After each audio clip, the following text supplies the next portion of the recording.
క్రీస్తునందు ప్రియ దేశీయ మిత్రులారా, సహోదరి సహోదరులారా, ప్రభువైన యేసుక్రీస్తు నామములో మీ అందరికీ వందనాలు తెలియజేస్తున్నాను. రక్షణ మార్గాన్ని టీవీ వీక్షిస్తున్న ప్రతి ఒక్కరికి కూడా నా ప్రేమ వందనాలు తెలియజేస్తున్నాను. ఈ టీవీలో వచ్చే వర్తమానాలు మీరు శ్రద్ధగా ఆలకించి ఆత్మీయ మేలు పొందుతున్నారని నేను దేవుని స్తుతిస్తున్నాను.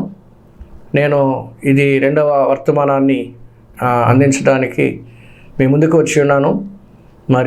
ఇక నుంచి మీరు ప్రభు నాకు ఇచ్చిన అవకాశం కొలది ప్రభు నన్ను మాట్లాడమన్న రీతిగా అవకాశం ఉన్నప్పుడల్లా మీ మధ్యకు వస్తూ ఉంటాను.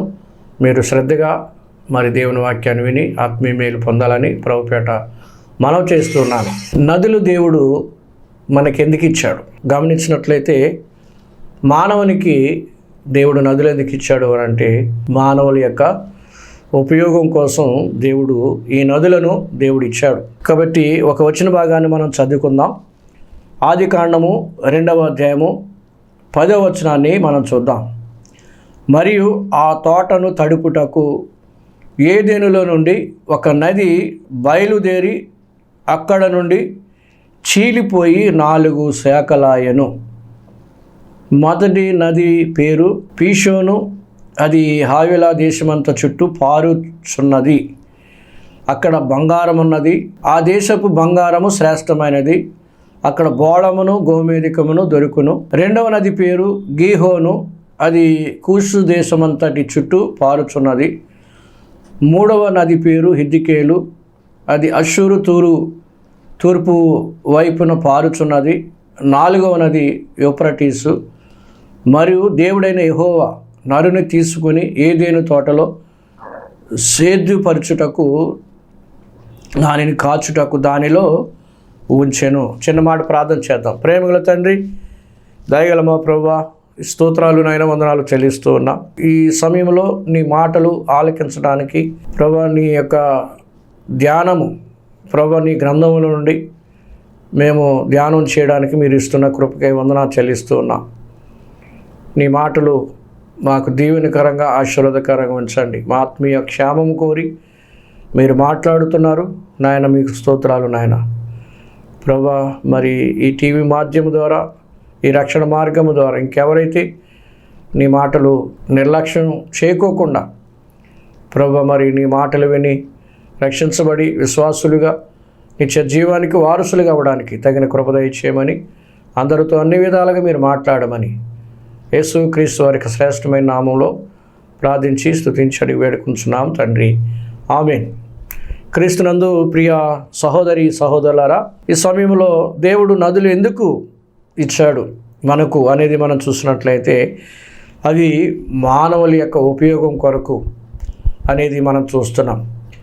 ఆదికాండము 2వ అధ్యాయములో మనం ఈ వచన భాగాలు 10వ వచనం నుండి మనం చదివాం. ఒక నది నుండి 4 నదులు శాఖలైన, వాటికి పేర్లు కూడా పెట్టబడిని. కాబట్టి ఏదెను తోట తడపడానికి మొట్టమొదట ఆ తోట అక్కడ మనం చూస్తాం పిల్లరా. ప్రవహించే ఆ నదుల ద్వారా పంటలు పండుతాయి. మనకి ఇక్కడున్న ప్రదేశంలో ఒక మిషనరీగా సర్ కాటన్ గారు మన ఇండియాకు వచ్చారు. ఇతర దేశాల నుండి వచ్చి మనకు బ్యారేజీ కట్టారు. గోదావరి బ్యారేజీ వారి కట్టగా మనకెంతో ఇక్కడ ఎన్నో పంటలు పండడానికి అది గొప్ప ఆస్కారమైంది. ఒక నది నుండి, గోదావరి నది నుండి ఎన్నో శాఖలుగా అవ్వడం ద్వారా ప్రజలందరూ కూడా పంటలు పండించుకొని మానవులు బ్రతుకుతున్నారు. అంత మాత్రమే కాదు, ఆ నదిలో చేపలు ఉంటూ ఉన్నాయి. అందరూ ఆ చేపలు తింటూ ఉన్నారు. కాలువలో చేపలు, నదిలో చేపలు కదండి. ప్రతి ఒక్కరూ కూడా ఆ నదిలో చేపలు తింటూ ఉన్నారు. అది ఒక వ్యాపారముగా మారుతుంది. దానివలన లాభం సంపాదించుకుంటున్నారు. కాబట్టి ఈ నదులు అనేది మానవుని యొక్క ఉపయోగం కోసం దేవుడిచ్చాడు. కానీ ఈనాడు నదులన్నీ కూడా దేవుని వాక్యంలో గమనించినట్లయితే ఈ నదులన్నీ ఇప్పుడు ప్రస్తుతపు నదులు ఎలాగూ మారినాయి అంటే అది ఒక ప్రవాహముగా మారిపోయి అది మనుషుల మీదకి పొర్లి పారేటట్లుగా మారిపోయినాయి. పట్టణాల్లో పొర్లి పారేటట్లుగా మారిపోయినాయి, గ్రామాలలో పొర్లి పారేటట్లుగా మారిపోయినాయి, ఇళ్ళు మునిగిపోయేటట్లుగా, మనుషులు మునిగిపోయేటట్లుగా, ఆస్తిపాస్తులు నష్టమవుతున్నాయి. మానవుడు నిలవలేని చోటు మరి కనిపిస్తూ ఉంది. అంత మాత్రమే కాదు, తినడానికి మరి త్రాగడానికి కూడా ఒక మంచి నీరు త్రాగడానికి మానవుడికి నీరు కరువైపోయినట్లుగా, ఒక నిలవలేని స్థితి, నడవలేని స్థితి. అంత మాత్రమే కాదు, మరి జీవనోపాధి తక్కువైపోయింది పిల్లరా. జీవనోపాధి, మనుషుడు బ్రతకడానికి కష్టమైపోయింది. కరెంటు లేక, నీరు వలన కరెంటు వస్తుంది పిల్లరా కదండి. అనేక గ్రామాలు కరెంటు లేకుండా మరి వ్యాపారాలన్నీ కూడా మూతపడ్డాయి కొన్ని ప్రదేశాల్లో పిల్లరా. కాబట్టి ఈనాడు దేవుడు మానవుల కోసం నదులు ఉపయోగం కోసం ఇచ్చాడు, మానవుడు బ్రతకడానికి కోసం ఇచ్చాడు. కానీ ఇప్పుడు పట్టణాల మీద పారుతున్నాయి, మనుషుల మీద పారుతున్నాయి పిల్లరా. ఎంత భయంకరమండి. దీనంతటికీ కారణం ఏంటంటే పిల్లరా, మానవుని యొక్క పాపము, దేవుని మీద తిరుగుబాటు అనేది మనం గమనించాలి పిల్లరా. అన్నాడు మరి ఆదికాండం 5వ అధ్యాయము లేక 6వ అధ్యాయంలో మనం చూసినట్లయితే నోవాహు దినాలు ఎటువంటి దినాలు అక్కడ రాయబడి ఉన్నాయి పిల్లరా. ఆ నోవాహు దినాల్లో ప్రజలు ఎలాగున్నారు అనేది మనం గమనించినట్లయితే, భూలోకము దేవుని సన్నిధి చెడిపోయి ఉండెను, భూలోకము బలాత్కారముతో నిండి ఉండెను. దేవుడు భూలోకమును చూచినప్పుడు అది చెడిపోయిండెను.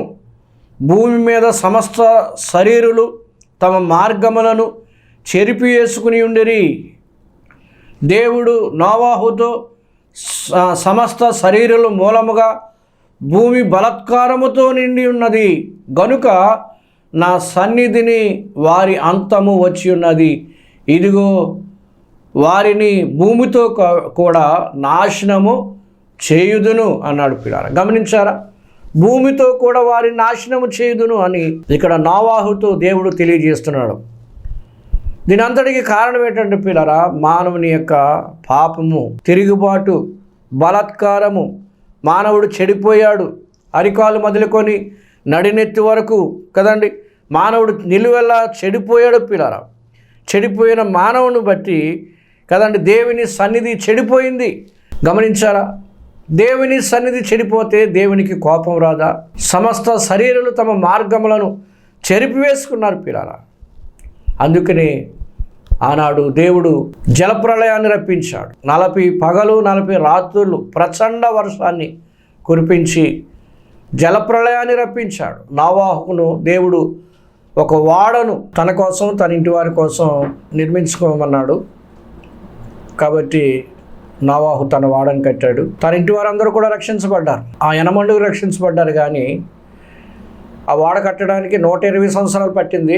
ఆ 120 సంవత్సరాల్లో నోవాహు దేవుని యొక్క నీతిని ప్రకటించాడు. కానీ ఎవరు కూడా మరి దేవుని మాటలు వినలేదు. నోవాహు వాక్యాన్ని ఎవరు కూడా అంగీకరించలేదు.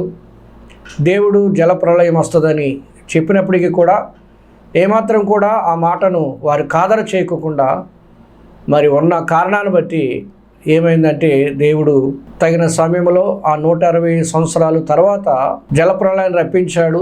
ఆ తర్వాత ప్రతి జాతి పక్షిని మరి ఆ జంతువులను దేవుడు చెప్పినట్లుగా నోవాహు అందుట్లోకి నడిపించాడు. అలాగే ఆ యనమండుగురు అందుట్లోనికి వెళ్ళినప్పుడు వారందరూ కూడా రక్షించబడ్డారు. జంతువులు, పక్షులన్నీ కూడా రక్షించబడ్డాయి. అయితే మరి ప్రపంచమంతా కూడా, అప్పుడున్న లోకమంతా కూడా నీటిలో మునిగిపోయినట్లుగా, దేవుని తీర్పుకు లోనైనట్టుగా దేవుని వాక్యంలో మనం గమనిస్తున్నాం పిల్లరా. మరి ఇప్పుడు ఎందుకు వస్తున్నాయండి అని అంటారేమో. ఒక మాట మనం చూద్దాం. చూడండి, లూకా సువార్త 17వ అధ్యాయము 26వ వచనం. నోవాహు దినములలో జరిగినట్లు మనుష్య కుమారుడు దినములలో జరుగును అన్నాడు. గమనించారా? ఈ మాట పట్టుకోవాలి. నోవాహు దినములలో జరిగినట్లు మనుష్య కుమారుడు కదండి, మనుష్య కుమారుడు అనగా యేసుక్రీస్తు వారి యొక్క ఆయన రాకడ దినాలలో జరుగును అనే మాట చూస్తూ ఉన్నాం. కాబట్టి నోవాహు ఓడలోనికి వెళ్ళిన దినము వరకు జనులు తినుచు త్రాగుచు పెండ్లాడుచు పెండ్లికి ఇయ్యబడుచు ఉండిరి. అంతలో జలప్రళయము వచ్చి అందరినీ నాశనము చేసెను అని మాట చూస్తున్నాం పిల్లారా. గమనించారా? ప్రభు రాకడ సమయం ఇది. మనుష్య కుమారుడు కదండి, ఆయన ఈ లోకానికి 2000 సంవత్సరాల క్రితమే ఈ భూలోకానికి వచ్చాడు. చెడిపోయిన మానవుణ్ణి, చెడిపోయిన లోకాన్ని బాగు చేయడానికి యేసుక్రీస్తు వారు, ఈ చెడిపోయిన మానవుణ్ణి, చెడిపోయిన లోకాన్ని బాగు చేయడానికి యేసుక్రీస్తు వారు ఈ లోకానికి వచ్చాడు పిల్లారా. నశించిన దానిని వెదకి రక్షించడానికి వచ్చాడు. కానీ ఆయన నిర్ణయంలో ఉన్నవారందరూ కూడా ఆయన కాలములో అనేకులు రక్షించబడ్డారు. దొంగలు రక్షించబడ్డారు, వ్యభిచారులు రక్షించబడ్డారు, అనేకులు వ్యాధి బాధలతో ఉన్నవారందరూ కూడా యేసుక్రీస్తునందు, ఆయన చేసిన కార్యములందు, ఆయన వాక్యమందు విశ్వసించి రక్షించబడ్డారు. అనేక మంది నమ్ముకున్నారు, అనేకులు ఆయన యందు విశ్వాసం ఉంచారు. ఇంకా విశ్వసించిన వారి కొరకు యేసుక్రీస్తు వారు పాపములో జీవిస్తున్న వారి కొరకు, పాపములో చనిపోతున్న వారి కొరకు యేసుక్రీస్తు వారు ఆయన మరణమయ్యాడు. ఎవరి కోసం మరణమయ్యాడు? ఎందుకోసం మరణమయ్యాడు అని అంటే ప్రియులారా, పాపం ఎరిగిన వాడు, పాపము చేయనివాడు, ఆ నీతిమంతుడు, పరిశుద్ధుడు, సమస్త మానవాళి కోసం ఏ మానవుడు కూడా నశించి నరకాగ్నికి వెళ్ళిపోవట ఇష్టం లేదు. దేవుని యొక్క ఉగ్రత పాలవడానికి ఇష్టం లేదు. కాబట్టి ఆ దేవాతి దేవుడే మానవుడిగా వచ్చి పిల్లరా ఆయన 33 సంవత్సరాలు జీవించి ఆయన సిలువలో మానవుల కొరకు శ్రమపరచబడి, గాయపరచబడి, దూషించబడి, హేళన చేయబడి ప్రతి మానవుని కొరకు పిల్లరా ఆయన రక్తము చిందించాడు. ఆయన పరిశుద్ధ రక్తాన్ని చిందించాడు. ఆ రక్తము ద్వారా ప్రతి పాపి పరిశుద్ధపరచబడడానికి యేసుక్రీస్తు వారు రక్తాన్ని చిందించాడు. తన యవన ప్రాయాన్ని దారబోసాడు, సిలువలో ప్రాణం పెట్టాడు, చనిపోయాడు, సమాధి చేయబడి ఆయన 3వ దినమున తిరిగి లేచాడు. ఆయన పరలోకానికి వెళ్ళాడు. పరలోకానికి వెళ్ళి ఆయన మరలా తిరిగి రాబోతున్నాడు పిల్ల. ఎలాగ రాబోతున్నాడు? మరి తెలియజేస్తున్నాడు పిల్లరా. ఆయన మనుష్య కుమారుడు దినములలో జరిగినట్లు అనే మాట చూస్తున్నాం పిల్లరా కదండి. నోవాహు దినములలో జరిగినట్లు మనుష్య కుమారుని దినములలో జరుగును.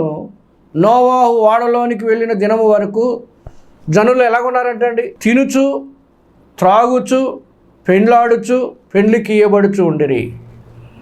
ప్రస్తుతపు సిచ్యువేషన్ ఏంటండి? ఇదే జరుగుతుంది పిల్లల. జనులు ఎలాగున్నారంటే అండి, తింటూ ఉన్నారు, త్రాగుతూ ఉన్నారు.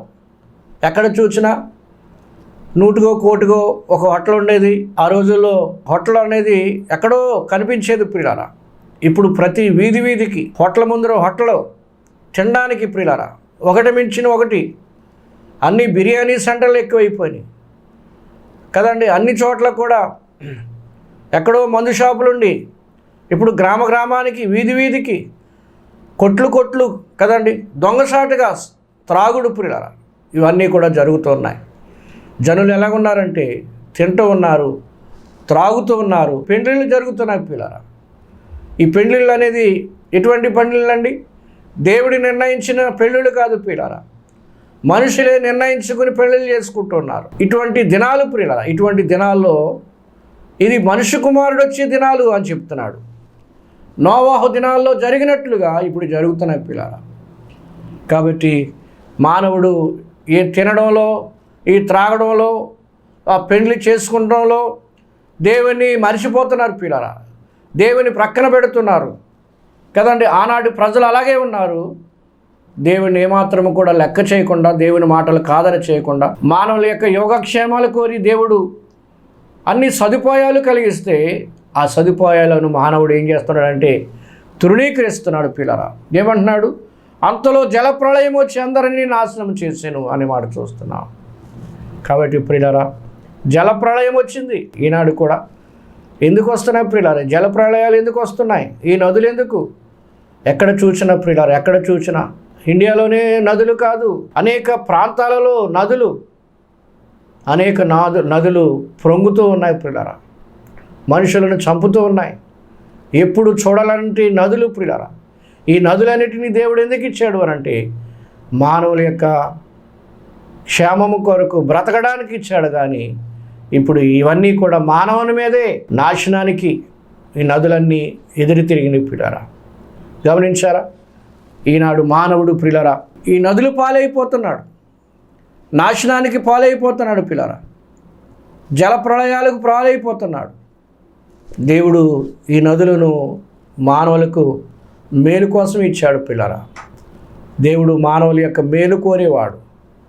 కానీ సాతాను అపవాది ఉన్నాడు, వాడు కీడు చేసేవాడు. ప్రజలందరూ కూడా వాడి మార్గంలోనే నడుస్తున్నారు. ప్రజలందరూ కూడా అపవాది చేతుల్లో ఉన్నారు. అపవాది చెప్పినట్లుగా నడుస్తున్నారు. పాపం చేస్తూ ఉన్నారు. పాపంలోనే జీవిస్తున్నారు. పాపంలోనే చనిపోతూ ఉన్నారు. పాతాళానికి వారి అంతమని దేవుని వాక్యం సెలవుస్తుంది పిల్లలు. ఎక్కడ చూసినా మరణాలు మరణాలు మరణాలు. యాక్సిడెంట్లు ఎంతమంది చనిపోయారు. అది కూలిపోయి ఎంతమంది చనిపోయారు. అది దానివల్ల ఎంతమంది చనిపోయారు. ఎక్కడ చూసినా మరణాలు ప్రియులారా, మరణాలు. దీని అంతటికీ కారణం ప్రియులారా మానవుడు దేవుని మాట వినడం లేదు. దేవుని మీద తిరగబడుతున్నాడు. హృదయాలు సిద్ధపరచుకుంటలేదు. బ్రతుకులు మార్చుకుంటం లేదు ప్రియులారా. జీవితాలను మార్చుకుంటం లేదు. మార్చుకోకుండా మానవుడు తన సొంత మార్గంలో నడుచుకుంటున్నాడు. తన సొంత ఆలోచన ప్రకారంగా నడుచుకుంటున్నాడు. విచ్చలవిడిగా తిరుగుతున్నాడు మానవుడు.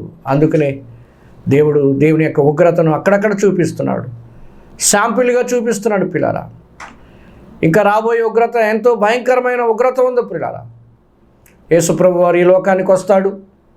ఈ లోకానికి వచ్చిన తర్వాత మరలా తిరిగి పరలోకానికి తన సంఘాన్ని పరిశుద్ధులను తీసుకుని వెళ్ళిన తర్వాత 7 ఏళ్ల మహాశ్రమలు ఉంటాయి. ఆ శ్రమలకు తాళజాలిన వాడు ఎవడు ఉండడు పిల్లారా. ఎంతో భయంకరమైన శ్రమలు. ఆ శ్రమలు తట్టుకోలేని శ్రమలు పిల్లారా. ఇప్పుడే చిన్న ఎండకు తట్టుకోలేకపోతున్నాం, చిన్న వర్షానికి తట్టుకోలేకపోతున్నాం, చిన్న బాధకు తట్టుకోలేకపోతున్నాం.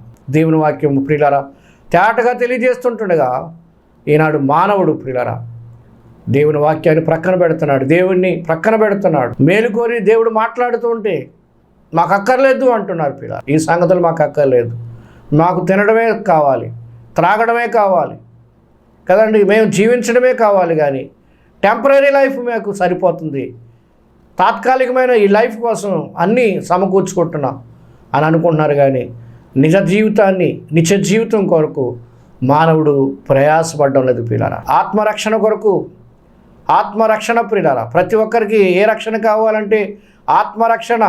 ఈ లోపల ఉన్న ఆత్మ రక్షించబడాలి. శరీరం ఈ లోకంలో ఏదో ఒక రోజున ఏదోటి అయిపోదు పిల్లారా.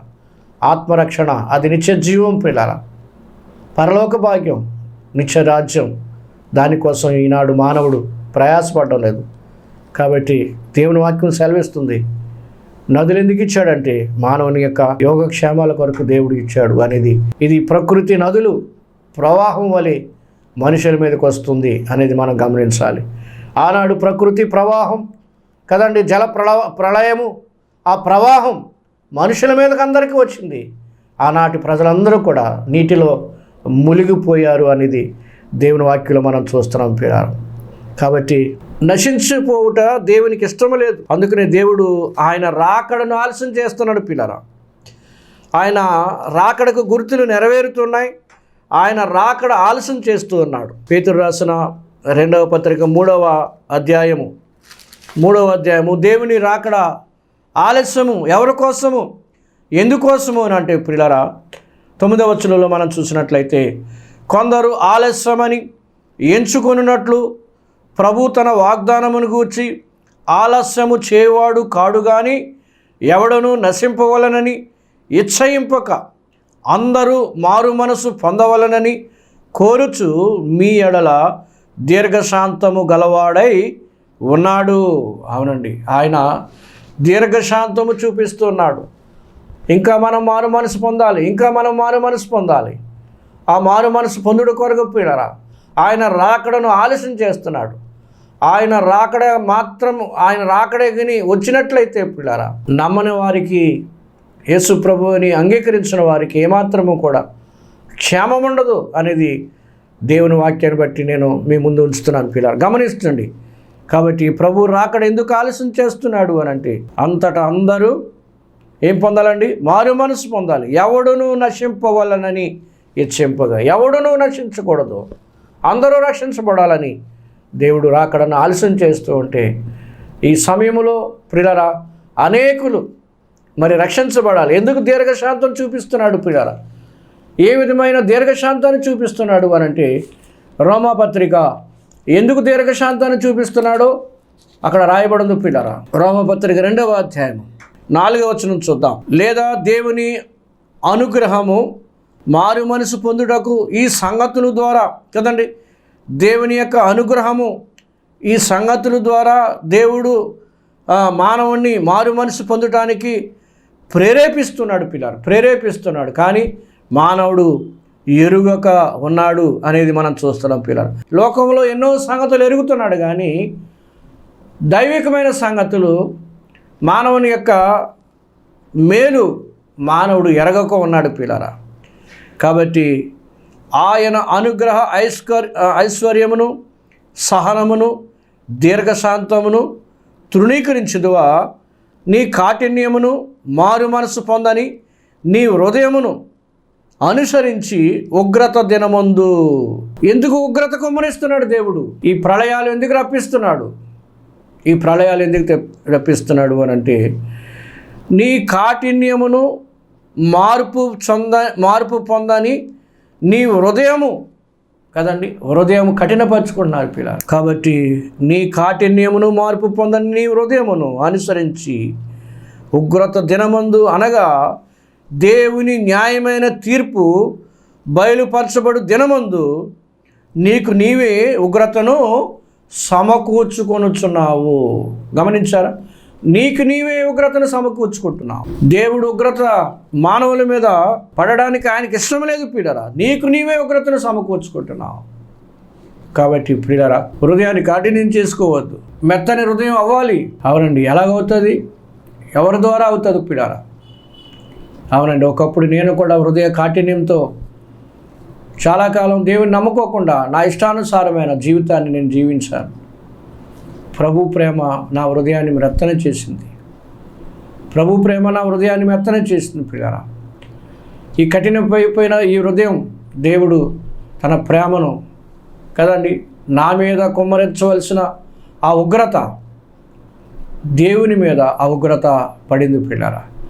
దేవుడు మానవుల యొక్క పాపానికి, దేవుని కోపానికి మధ్యన ఆయన నలిగిపోయాడు. దేవుని వాక్యం సెలవిస్తుంది, మనము దైవోగ్రతకు పాత్రులమై ఉంటిమి అన్నాడు అని ఎఫ్సీ పత్రిక 2వ అధ్యాయంలో మనం చూస్తాం ప్రియులారా. అయితే దేవుడు ఏమై ఉన్నాడు? కరుణా సంపన్నుడై ఉండి, మనము మన అపరాధముల చేత చచ్చిన వారమై ఉండినప్పుడు సహితము మన ఎడల చూపిన తన మహాప్రేమ చేత మనలను క్రీస్తుతో కూడా బ్రతికించాడు. ఇక్కడ దేవుని ప్రేమను చూస్తున్నాం పిల్లరా. దేవుడు ఏమయ్యాడు ప్రియులారా? ఆయన కరుణా సంపన్నుడై ఉన్నాడు. మనం ఉగ్రత పాలు చేయడానికి కాదు, నిజానికి మనం దైవోగ్రతకు పాత్రలు పిల్లరా.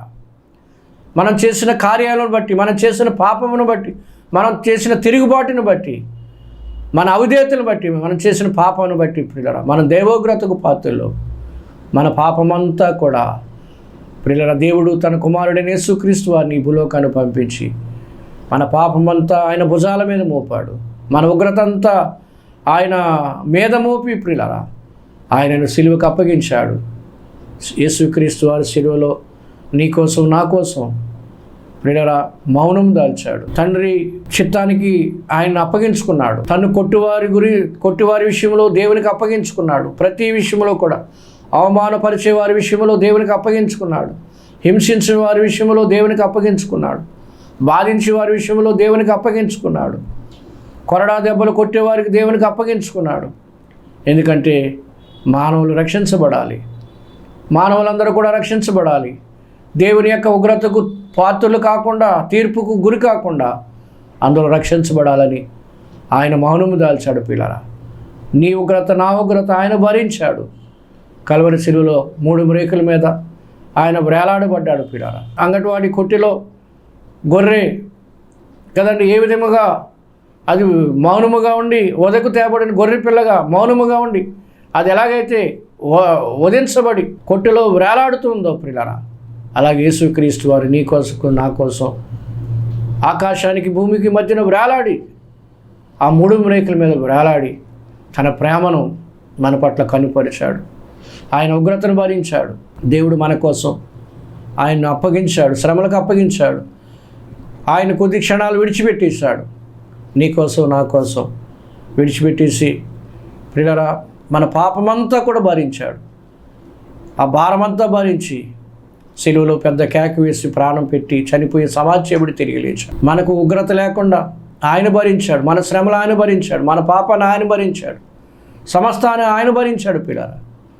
కాబట్టి ఆ తీర్పు, ఆ నాశనం లేకుండా యేసు ప్రభు మన పాపములన్నిటినీ సిలువ ద్వారా ఎత్తివేసి, దేవుని వాక్యం సెలవిస్తుంది, నేను నా చిత్తానుసారంగా నీ పాపములను క్షమించి ఉన్నాను. అవునండి, ఎవరు క్షమిస్తారండి? ఆయనకు మాత్రమే క్షమించగల అధికారం ఉంది. యేసు ప్రభు వారు నీ నా పాపముల కొరకు మనందరి కోసము ఆయన తను తాను అర్పించుకున్నాడు. సమాధి చేయబడి తిరిగి లేచాడు. ఆయనకు మాత్రమే అధికారం ఉంది రక్షించడానికి, క్షమించడానికి. కాబట్టి ఈ సమయంలో దేవుడు ఉగ్రత నుండి తప్పించుకోవడానికి ఆశపడుతున్నావా? ఇష్టపడుతున్నావా?